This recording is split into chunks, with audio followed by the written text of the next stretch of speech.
Hi friends, మేము ఈ సంవత్సరం మహాకుంభమేళాకి వెళ్ళామండి. అది నేను మీతో షేర్ చేసుకుంటున్నాను. అక్కడ చాలామంది జనం ఉన్నారు. ఎంతమంది ఉన్నారంటే అసలు ఇసుకేస్తే రాలరు అంటారు కదా, అలా ఉన్నారు. ఇది 144 సంవత్సరాలకు ఒకసారి వచ్చిందట. మీకు తెలిసిందే ఇది. అలాగే ఇందులో అర్ధ కుంభమేళా అని కూడా ఉందంటండి. అది 6 సంవత్సరాలకు ఒకసారి వస్తుందట. 12 ఏళ్లకు ఒకసారేమో కుంభమేళా నిర్వహిస్తే 144 సంవత్సరాలకు మాత్రం మహాకుంభమేళా వచ్చింది. ఇది 4 ప్రాంతాల్లో మాత్రమే నిర్వహిస్తారు. ఇప్పుడు ప్రయాగ్రాజ్లో వచ్చింది కదా, ఉత్తరప్రదేశ్లోని. అలాగే ఉత్తరాఖండ్లో హరిద్వార్లో, అలాగే మధ్యప్రదేశ్లో ఉజ్జయిని, మహారాష్ట్రలో నాసిక్లో కూడా కుంభమేళాలు జరుగుతూ ఉంటాయంటండి. కానీ మహాకుంభమేళా మాత్రం కేవలం ప్రయాగ్రాజ్లో మాత్రమే వస్తుందట. సూర్యుడు మకర రాశిలోకి ప్రవేశించినప్పుడు మహాకుంభమేళా అనేది ప్రారంభమవుతుందంట. ఏడాది భూమిపైన ఒక ఏడాది అయితే దేవతలకు ఒక రోజుతో సమానం అంటండి. దీని ప్రకారం దేవతలు రాక్షసుల మధ్య 12 ఏళ్ల పాటు యుద్ధం జరిగిందట. 12 ఏళ్లకు ఒకసారి పూర్ణ కుంభమేళా నిర్వహిస్తారు. దేవతలకు 12 సంవత్సరాలు అయితే మనకిన్నండి 144 సంవత్సరాలు. అందుకని 144 ఏళ్లకు వచ్చేది అని చెప్పారు.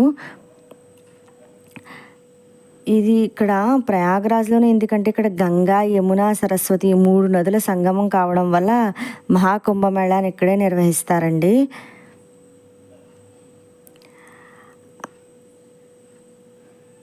అలాగే ఇక్కడ ఈ నదుల్లో స్నానం ఆచరిస్తే మోక్షం లభిస్తుందని కూడా చెప్తారు. అసలు ఈ కుంభమేళాని ఎందుకు జరుపుకుంటారంటే దేవతలు రాక్షసులు కలిసి క్షీరసాగర మదనం చేశారట. ఆ సమయంలో బయటికి వచ్చిన అమృతం కోసం దేవతలు రాక్షసుల మధ్య 12 రోజుల పాటు చాలా భీకరమైన యుద్ధం జరిగిందట. అప్పుడు ఆ అమృత భాండం నుంచి కొన్ని చుక్కలు భూమిపై పడ్డాయట. ఆ పడిన ప్రాంతాలేనండి ఈ ప్రయాగ్రాజు, ఉజ్జయిని, హరిద్వారు, నాసిక్. అందువల్ల ఈ 4 ప్రదేశాల్లోని కూడా కుంభమేళాని నిర్వహిస్తూ ఉంటారట. 2025లో ఈ కుంభమేళా మాత్రం జనవరి 13న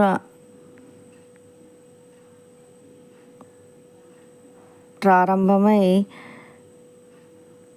45 రోజుల పాటు జరుగుతుంది. అంటే ఫిబ్రవరి 26 వరకుని, అంటే మహాశివరాత్రి వరకు జరుగుతుంది. మహాశివరాత్రితో ఈ కుంభమేళా అన్నది ముగుస్తుంది.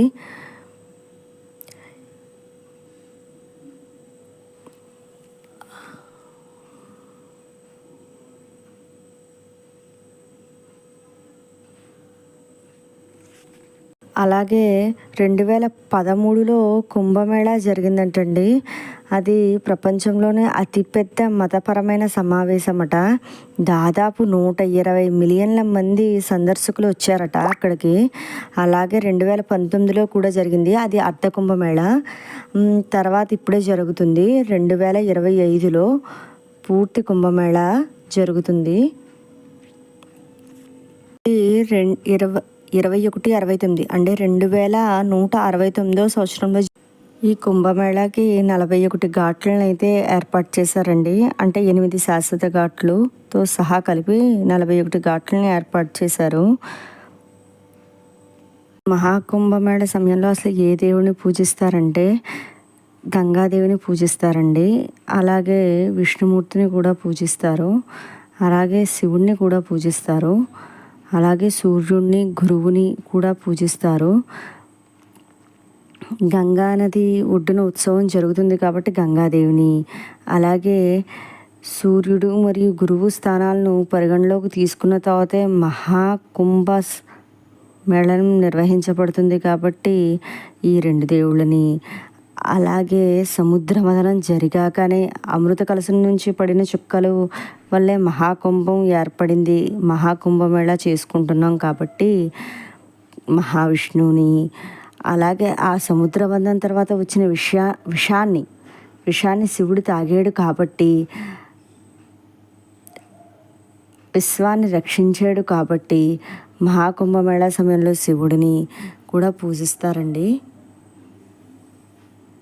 కుంభమేళాలో దగ్గర 8,000 మంది నాగ సాధువులు దీక్ష తీసుకున్నారంటండి సంగం ఘాట్ వద్ద.